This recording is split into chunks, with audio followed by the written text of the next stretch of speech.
तीन देशांच्या अधिकृत दौऱ्याच्या अंतिम टप्प्यात राष्ट्रपती द्रौपदी मुर्मू आज रोमानियातील बुखारेस्ट येथे पोहोचल्या।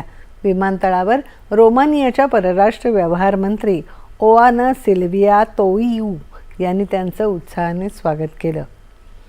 कोट्रोसेनी पॅलेस इथे राष्ट्रपती मुर्मू यांना मानवंदना देण्यात आली। त्यानंतर राष्ट्रपतींच्या उपस्थितीत विज्ञान आणि तंत्रज्ञान क्षेत्रातील सहकार्य कार्यक्रमासह उभय देशांदरम्यान 3 सामंजस्य करारांवर स्वाक्षरी करण्यात आली।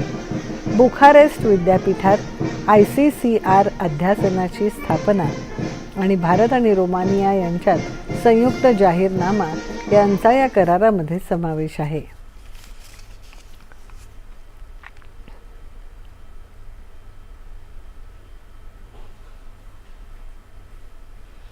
33व्या